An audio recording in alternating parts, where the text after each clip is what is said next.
મહીસાગર જિલ્લાના બાલાસિનોર તાલુકામાં ઉભરાતી ગટરોની સમસ્યાથી નગરજનો પરેશાન થઈ ચૂક્યા છે, છતાં તંત્ર દ્વારા કોઈ કામગીરી નહીં કરવામાં આવતા સ્થાનિકોમાં ભારે રોષ ફેલાયો છે. તો બાલાસિનોર નગરમાં છેલ્લા ઘણા સમયથી વિવિધ વિસ્તારોમાં ગટરો ઉભરાવાની સમસ્યાથી સ્થાનિકો ત્રાહિમામ પોકારી ગયા છે. તો ગટરોના ગંદા પાણી જાહેર માર્ગ પર રેલાઈને નગરના રાજપુરી દરવાજા મુખ્ય માર્ગથી જીન રોડ બળિયાદેવ મંદિર સુધી ગટરનું પાણી સંતાડવામાં તંત્રની ઢીલી નીતિ પ્રત્યે ભારે રોષની લાગણી વ્યાપી છે. તો બાલાસિનોર નગરપાલિકામાં હાલ વહીવટદારનું શાસન હોય અને નગરપાલિકા ચીફ ઓફિસર નગરપાલિકામાં ઉપસ્થિત ન રહેતા નગરના વિવિધ વિસ્તારોમાં રોડ રસ્તા, પીવાના પાણી, ગંદકી તેમજ ગટરો ઉભરાવાની સમસ્યા વકરી હોવાના આક્ષેપો નગરજનોમાંથી ઉઠવા પામ્યા છે. તો પાયાની સુવિધાઓ આપવામાં તંત્ર નિષ્ફળ નીવડ્યું હોવાનું જણાવી નગરજનો દ્વારા રોષ ઠાલવવામાં આવ્યો છે. તો નગરમાં ઠેર ઠેર ગટરો ઉભરાતા ગટરના ગંદા પાણી જાહેર માર્ગ પર રેલાઈ રહ્યા છે, જેને લઈ રોગચાળો ફાટી નીકળવાનો ભય પણ સ્થાનિકોને સતાવી રહ્યો છે. તો ઉભરાતી ગટરોના પાણી માર્ગ પર રેલાતા વાહન ચાલકો તથા રાહદારીઓને અનેક મુશ્કેલીઓનો સામનો કરવો પડે છે. ત્યારે નગરના મુખ્ય માર્ગ પર આવેલ કૃષ્ણા હોસ્પિટલ આગળ તથા આસપાસના વિસ્તારમાં ગટરના ગંદા પાણી જાહેરમાં રેલાતા બળિયાદેવ મંદિર ખાતે આવતા શ્રદ્ધાળુઓ સહિત સ્થાનિકો ભારે હેરાન થઈ રહ્યા છે. તો નજીકમાં આવેલા મંદિરના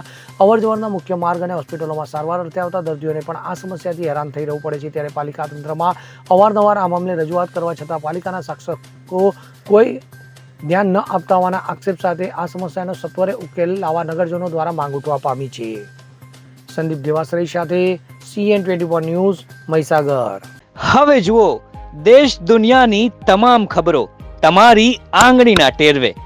ઉઠાવો મોબાઈલ અને ગૂગલ પ્લે સ્ટોર પરથી ડાઉનલોડ કરો અમારી CN24 ન્યૂઝ મોબાઈલ એપ.